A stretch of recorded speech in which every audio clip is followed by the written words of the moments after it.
O desejado de todas as nações. Capítulo 48. Quem é o maior?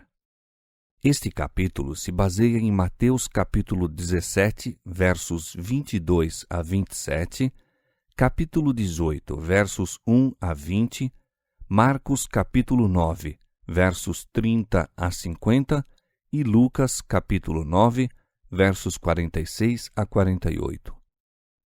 Voltando a Cafarnaum, Jesus não procurou os bem conhecidos lugares em que havia ensinado o povo, mas, tranquilo, buscou com os discípulos a casa que lhe devia servir temporariamente de lar. Durante o resto de sua permanência na Galiléia, era seu intuito instruir os discípulos, de preferência a trabalhar em favor das multidões. Na viagem pela Galiléia, tentara Cristo outra vez preparar o espírito dos discípulos para as cenas que o aguardavam. Disse-lhes que devia ir a Jerusalém para ser morto e ressuscitar, e acrescentou a estranha e solene comunicação de que devia ser entregue nas mãos dos inimigos. Nem ainda então compreenderam os discípulos as suas palavras. Embora os envolvesse a sombra de uma grande tristeza, ainda em seu coração encontrou lugar o espírito de rivalidade. Discutiram entre si qual seria considerado maior no reino. Essa contenda pensaram eles ocultar de Jesus e não procuraram, como de costume, achegar-se para mais perto dele, mas demoraram-se atrás, de modo que ele lhes ia na dianteira enquanto entraram em Cafarnaum. Jesus leu-lhes os pensamentos e ansiou aconselhá-los e instruí-los. Esperou, porém, para isso, uma hora de quietação quando os corações estivessem abertos para lhe receber as palavras. Pouco depois de haverem chegado à cidade, o coletor do tributo do templo foi ter com Pedro, fazendo a pergunta: O vosso mestre não paga as de dracmas? Esse tributo não era uma taxa civil, mas uma contribuição religiosa exigida de todo judeu anualmente para a manutenção do templo. A recusa de pagar o tributo seria considerada como deslealdade ao templo, segundo o conceito dos rabis, um gravíssimo pecado. A atitude do Salvador para com as leis dos rabis e suas positivas reprovações aos defensores da tradição proporcionaram pretexto para a acusação de estar ele procurando deitar por terra o serviço do templo. Agora os inimigos viram um ensejo de lançar descrédito sobre ele. No coletor dos tributos encontraram um ponto aliado. Pedro viu na pergunta do dito funcionário uma insinuação quanto à lealdade de Cristo ao templo. Zeloso da honra do mestre, respondeu precipitadamente, sem o consultar, que Jesus pagaria o tributo. Mas Pedro não compreendeu, senão, em parte, o intuito do que o interrogava. Havia algumas classes consideradas isentas do pagamento do tributo. No tempo de Moisés, quando os levitas foram separados para o serviço do santuário, não lhes foi dada a herança entre o povo. O Senhor disse: Levi com seus irmãos não tem parte na herança, o Senhor é a sua herança. Deuteronômio 10, 9.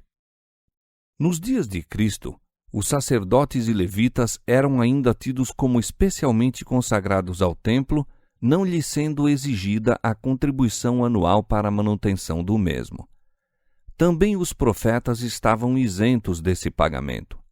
Requerendo o tributo de Jesus, os rabis punham à margem seus direitos como profeta e mestre e tratavam-no como uma pessoa comum. A recusa de sua parte de pagar o tributo seria apresentada como deslealdade ao templo, ao passo que, por outro lado, o pagamento do mesmo seria tomado como justificação de o rejeitarem como profeta. Havia pouco tempo apenas, Pedro reconhecera Jesus como o Filho de Deus, mas deixara nesse caso de salientar o caráter divino do Mestre. Por sua resposta ao coletor de que Jesus havia de pagar o tributo, sancionara virtualmente o falso conceito que os sacerdotes e principais estavam procurando generalizar a seu respeito. Ao entrar Pedro em casa, o Salvador não fez referência ao que sucedera, mas perguntou: Que te parece, Simão? De quem cobram os reis da terra os tributos ou o censo? Dos seus filhos ou dos alheios? Pedro respondeu: Dos alheios. E Jesus disse: Logo estão livres os filhos. Ao passo que o povo de um país é obrigado a pagar imposto para a manutenção de seu rei, os filhos do próprio monarca ficam livres. Assim, de Israel, o professo povo de Deus, era exigido que mantivesse seu serviço, mas Jesus, o Filho de Deus, não estava sob tal obrigação. Se os sacerdotes e levitas estavam isentos, em virtude de sua ligação com o templo, quanto mais aquele para quem o templo era a casa de seu pai. Se Jesus houvesse pago o tributo sem protestar, teria virtualmente reconhecido a justiça da reclamação, tendo assim negado sua divindade. Mas ao passo que viu ser bom satisfazer a exigência, negou o direito sobre que esta se pretendia basear. Provendo o necessário para pagamento do tributo, deu ele o testemunho de seu caráter divino. Foi demonstrado que ele era um com Deus e, portanto, não se achava sob tributo como um simples súdito do reino. Vai ao mar, disse ele a Pedro, lança o anzol, tira o primeiro peixe que subir e, abrindo-lhe a boca, encontrarás um estáter. Toma-o e dá-o por mim e por ti. Conquanto houvesse revestido sua divindade com a humanidade, revelou, nesse milagre, a sua glória. Era evidente ser este aquele que, por meio de Davi, declara: Porque meu é todo animal da selva e as alimárias sobre milhares de montanhas. Conheço todas as aves dos montes, e minhas são todas as feras do campo. Se eu tivesse fome, não tu diria, pois meu é o mundo e a sua plenitude. Salmo 50, versos 10 a 12. Conquanto Jesus tornasse claro não se achar sob a obrigação de pagar o tributo, não entrou em discussão com os judeus a respeito do assunto, pois teriam interpretado mal suas palavras, virando-as contra ele. Para não escandalizá-los por não dar o tributo, fez aquilo que não lhe poderia com justiça ser exigido. Essa lição deveria ser de grande valor para os discípulos. Notáveis mudanças se haveriam em breve operar nas relações deles para com o serviço do templo, e Cristo os ensinou a não se colocarem desnecessariamente em antagonismo com a ordem estabelecida. Deveriam, o quanto possível, evitar dar ocasião a que sua fé fosse mal interpretada. Conquanto os cristãos não devam sacrificar um único princípio da verdade, cumpre-lhes evitar debates sempre que isso seja possível. Quando Cristo e os discípulos se achavam a sós em casa, enquanto Pedro se dirigia ao mar, Jesus chamou os outros a si e perguntou: Que estáveis vós discutindo pelo caminho? A presença de Jesus e sua pergunta fizeram a questão aparecer-lhes num aspecto inteiramente diverso daquele em que a tinham considerado quando estavam pelo caminho. A vergonha e um sentimento de condenação própria fê-los emudecer. Jesus lhes dissera que havia de morrer por amor deles, e sua egoísta ambição achava-se em doloroso contraste com o abnegado amor dele. Quando Jesus lhes disse que havia de ser condenado à morte e ressurgir dos mortos, buscava atraí-los a uma conversação a respeito da grande prova de fé por que haviam de passar. Houvessem os discípulos estado prontos a receber o que ele lhes desejava comunicar, e ter-se-iam poupado a atroz angústia e desespero. Suas palavras lhes teriam levado consolo na hora de se verem privados dele, cheios de decepção. Mas, se bem que lhes houvesse falado tão claramente acerca do que o aguardava, a menção de sua próxima ida a Jerusalém lhes suscitou novamente as esperanças de que o reino estava para ser estabelecido. Isto levara à questão quanto a quem deveria ocupar os mais altos lugares. Voltando Pedro do mar, contaram-lhe os discípulos a pergunta do Salvador, e por fim alguém se animou a perguntar a Jesus: quem é o maior no reino dos céus? O Salvador reuniu os discípulos em torno de si e disse-lhes: se alguém quiser ser o primeiro, será o derradeiro de todos e o servo de todos. Havia nestas palavras uma solenidade e impressividade que os discípulos estavam longe de compreender. O que Cristo discernia não podiam ver. Não compreendiam a natureza de seu reino, e esta ignorância era a causa aparente de sua contenda.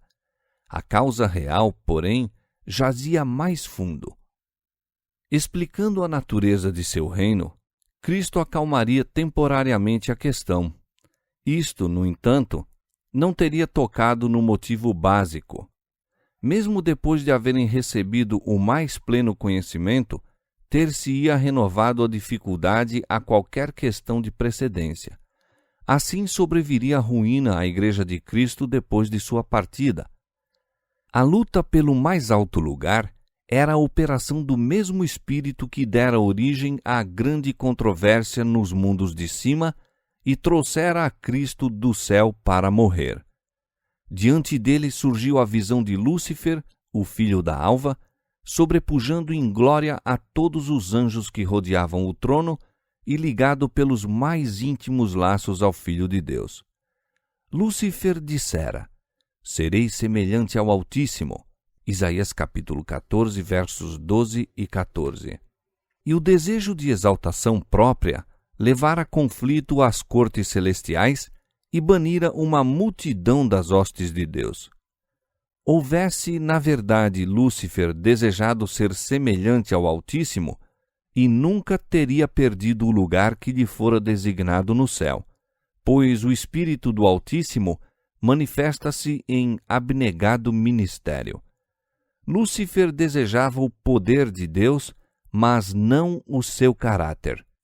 Buscava para si mesmo o mais alto lugar, e toda criatura que é movida por seu espírito fará o mesmo. Assim serão inevitáveis a separação, a discórdia e a contenda. O domínio torna-se o prêmio do mais forte.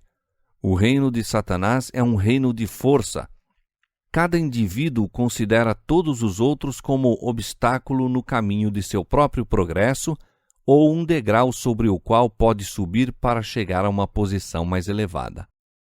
Enquanto Lúcifer reputava o ser igual a Deus uma coisa de que se devesse apoderar, Cristo, o exaltado, aniquilou-se a si mesmo, tomando a forma de servo, fazendo-se semelhante aos homens, e achado na forma de homem, humilhou-se a si mesmo, sendo obediente até a morte e morte de cruz.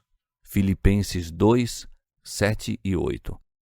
Agora a cruz se achava justamente diante dele, e seus próprios discípulos estavam tão cheios de interesse egoísta, o próprio espírito do reino de Satanás, que não lhes era possível encher-se de compassivo interesse para com seu Senhor, ou mesmo compreendê-lo ao falar de sua humilhação por eles.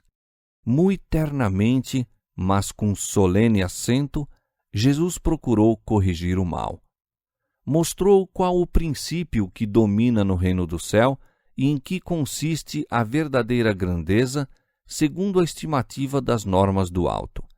Os que eram atuados por orgulho e amor de distinções estavam pensando em si mesmos e nas recompensas que deveriam obter, em vez de cuidar em como devolver a Deus os benefícios recebidos.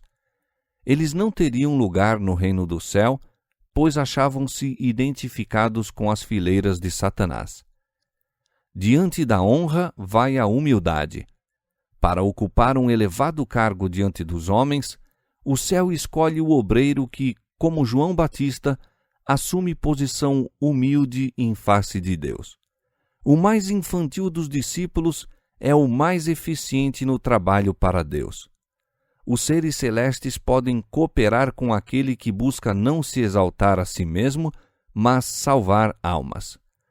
Aquele que mais profundamente sente sua necessidade de auxílio divino há de pedi-lo, e o Espírito Santo lhe dará vislumbres de Jesus que lhe fortalecerão e elevarão a alma.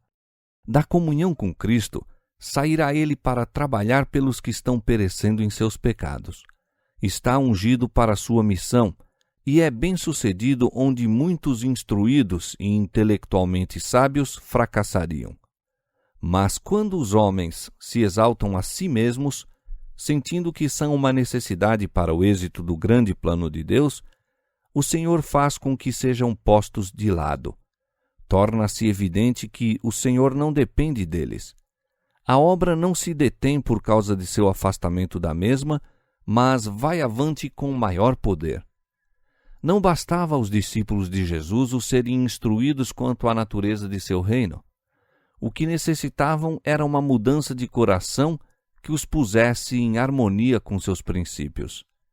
Chamando a si uma criancinha, Jesus colocou no meio deles e, envolvendo ternamente o pequenino nos braços, disse: Em verdade vos digo que, se vos não converterdes e não vos fizerdes como meninos, de modo algum entrareis no reino dos céus. A simplicidade, o esquecimento de si mesma e o confiante amor de uma criancinha são os atributos estimados pelo céu. São esses os característicos da verdadeira grandeza. Jesus tornou a explicar aos discípulos que seu reino não se caracteriza por terrena dignidade e ostentação. Junto a Jesus, esquecem-se todas estas distinções. O rico e o pobre, o instruído e o ignorante se encontram, sem nenhuma ideia de classe ou mundana preeminência. Todos se aproximam como almas compradas por sangue, igualmente dependentes daquele que as redimiu para Deus. A alma sincera e contrita é preciosa diante de Deus. Ele coloca o seu sinete sobre os homens, não por posição, não por fortuna, não por sua grandeza intelectual, mas pela sua unidade com Cristo. O Senhor da Glória fica satisfeito com aqueles que são mansos e humildes de coração. Também me deste o escudo da tua salvação, e a tua mansidão, como elemento no caráter humano, me engrandeceu. Salmo 18, verso 35. As palavras do Salvador despertaram nos discípulos um sentimento de desconfiança de si mesmos. Ninguém fora especialmente apontado na resposta, mas João foi levado a duvidar de que, em certo caso, sua atitude fora correta. Com espírito de criança, expôs a questão a Jesus. Mestre, disse ele, vimos um que em teu nome expulsava demônios, o qual não nos segue, e nós lhe o proibimos porque não nos segue. Tiago e João pensaram que, opondo-se a esse homem, tinham tido em vista a honra de seu senhor. Começaram a ver que tiveram ciúmes da sua própria, reconheceram seu erro e aceitaram a reprovação de Jesus. Não lhe o proibais, porque ninguém há que faça milagres em meu nome e possa logo falar mal de mim. Pessoa alguma que se mostrasse de algum modo amiga de Cristo deveria ser repelida. Muitos havia que tinham sido profundamente movidos pelo caráter e a obra de Cristo e cujo coração se estava abrindo para ele com fé. E os discípulos, que não podiam ler os motivos, deviam ter cuidado em não desanimar essas almas. Quando Jesus não mais se achasse pessoalmente com eles, e a obra fosse deixada em suas mãos, não deviam ceder a um espírito estreito, exclusivista, mas manifestar a larga simpatia que tinham visto em seu mestre. O fato de uma pessoa não se conformar em tudo com nossas próprias ideias e opiniões não nos justifica proibir-lhe o trabalhar para Deus. Cristo é o grande mestre. Não nos compete julgar ou ordenar, mas deve cada um sentar-se com humildade aos pés de Jesus e dele aprender. Toda alma que Deus tornou voluntária é um instrumento por onde Cristo revelará seu amor cheio de perdão. Quão cuidadosos devemos ser para não desanimar um dos que transmitem a luz de Deus, interceptando assim os raios que ele queria fazer brilhar no mundo. A aspereza e a frieza manifestadas por um discípulo para com uma pessoa a quem Cristo estava atraindo, um ato como o que João praticara ao proibir alguém de operar milagres em nome de Cristo, poderia dar em resultado o encaminhar aquela criatura para a senda do inimigo, ocasionando a ruína de uma alma. De preferência a fazer alguém isso, disse Jesus, melhor lhe fora que se lhe pendurasse ao pescoço uma mó de azenha e se submergisse na profundeza do mar. E acrescentou, se a tua mão te escandaliza, corta-a. Melhor é para ti entrares na vida aleijado do que, tendo duas mãos, ires para o inferno, para o fogo que nunca se apaga. E se o teu pé te escandalizar, corta-o. Melhor é para ti entrares coxo na vida que, tendo dois pés, seres lançado no inferno. Por que essa veemente linguagem, a cujo vigor nenhuma outra pode exceder? Porque o Filho do Homem veio salvar o que se tinha perdido. Hão de seus discípulos mostrar menos consideração pela alma de seus semelhantes do que manifestou a majestade do céu? Cada alma custou um infinito preço, e quão terrível é o pecado de desviar uma alma de Cristo, de maneira que para ela hajam sido em vão o amor, a humilhação e a agonia do Salvador. Ai do mundo por causa dos escândalos, porque é mister que venham escândalos. O mundo, inspirado por Satanás, há de sem falta opor-se aos seguidores de Cristo e procurar destruir-lhes a fé. Mas ai daquele que tomou o nome de Cristo e é todavia encontrado a fazer essa obra. Nosso Senhor é exposto ao vitupério pelos que pretendem servi-lo, mas lhe representam mal o caráter, e multidões são enganadas e induzidas a falsas veredas. Qualquer hábito ou prática conducente ao pecado, capaz de trazer desonra sobre Cristo, convém ser posto de lado, seja qual for o sacrifício. Aquilo que desonra a Deus não pode ser benéfico à alma. A bênção do céu não pode seguir qualquer homem no violar os eternos princípios do direito. E um pecado alimentado é suficiente para operar a degradação do caráter e desencaminhar a outros.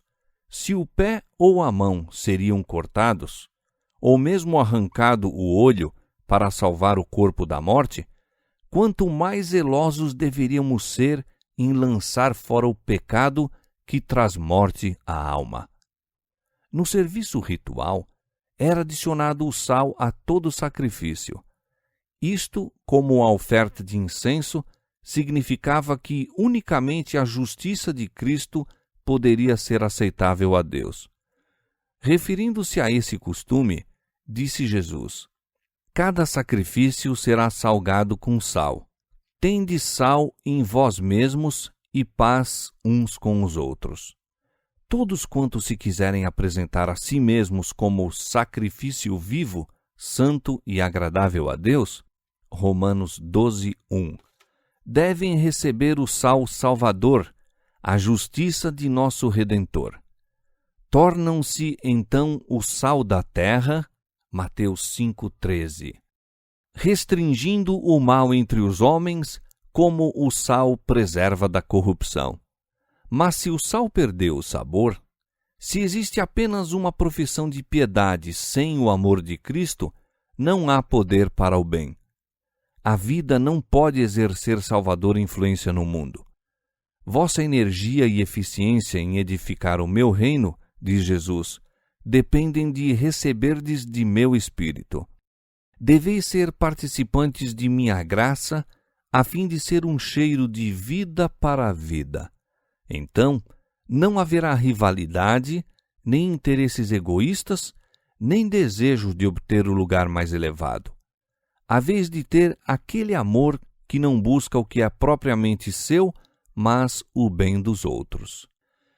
Que o pecador arrependido fixe os olhos sobre o Cordeiro de Deus que tira o pecado do mundo e, contemplando, é transformado.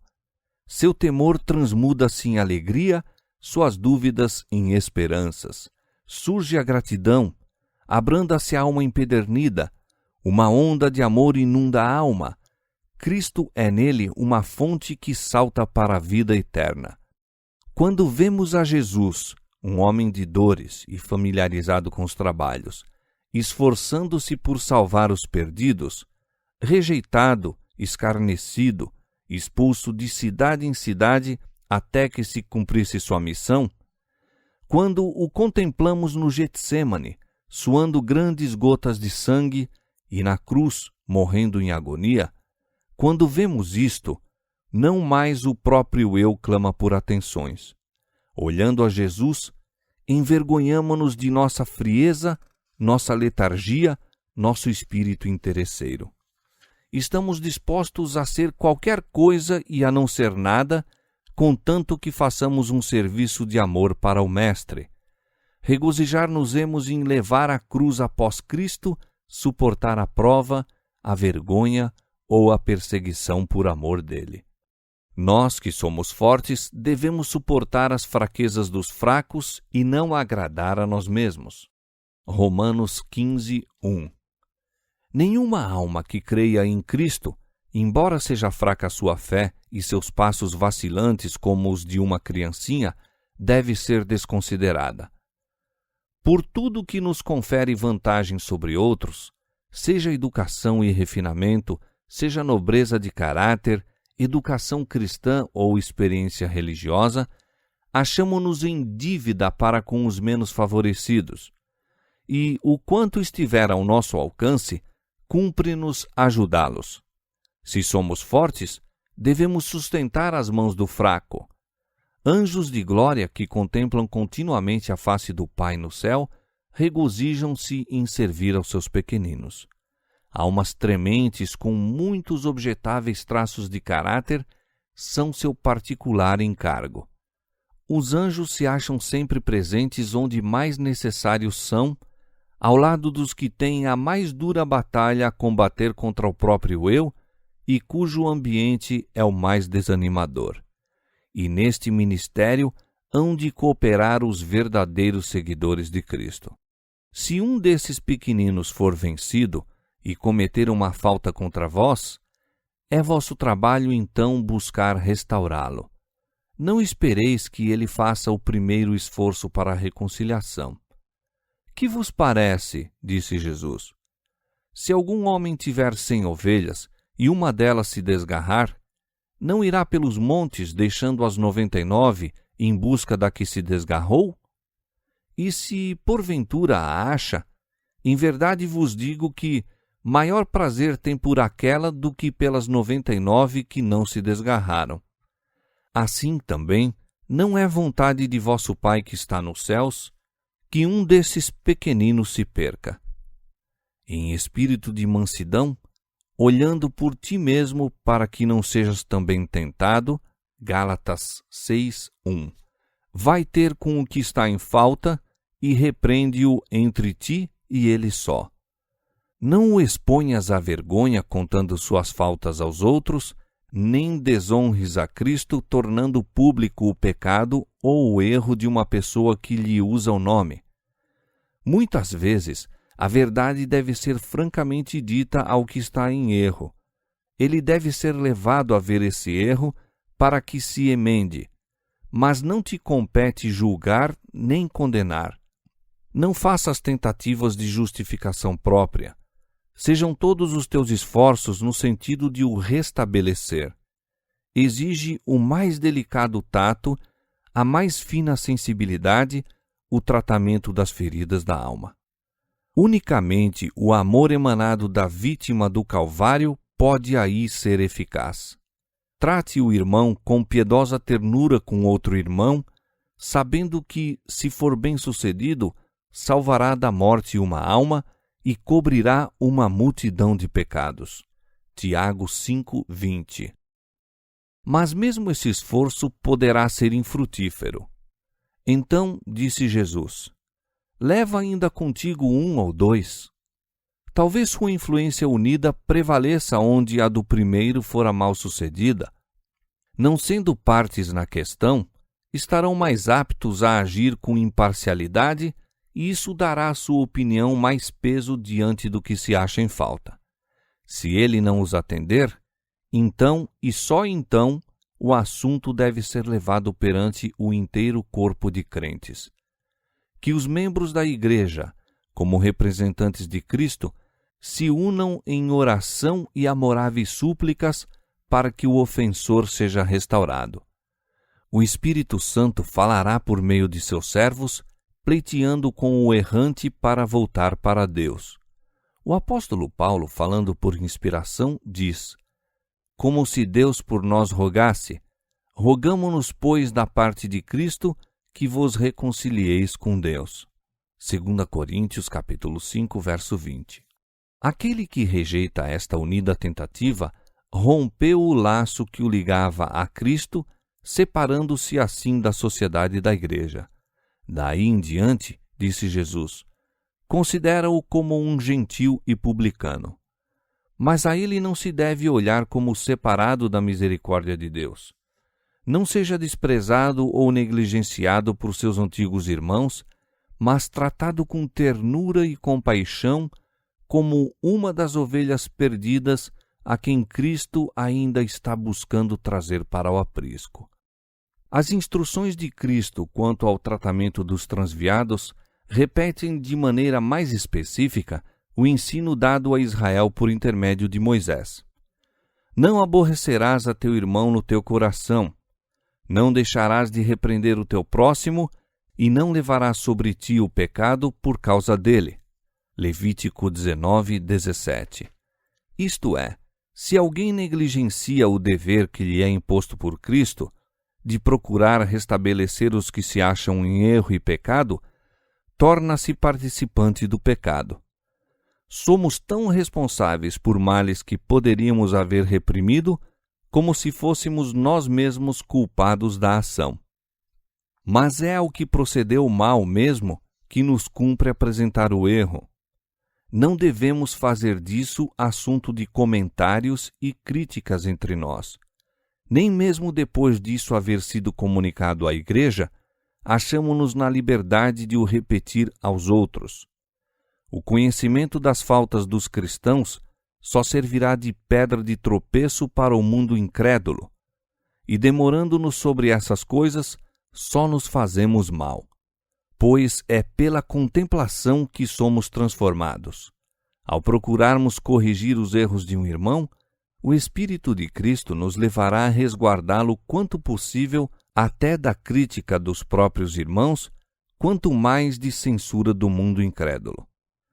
Nós mesmos somos falíveis e necessitamos da piedade e do perdão de Cristo, e da mesma maneira que desejamos que nos trate, pede-nos que nos tratemos uns aos outros. Tudo o que ligardes na terra será ligado no céu, e tudo o que desligardes na terra será desligado no céu. Estais agindo como embaixadores do céu, e os resultados de vossa obra são para a eternidade. Não temos, porém, de tomar sozinhos esta grande responsabilidade.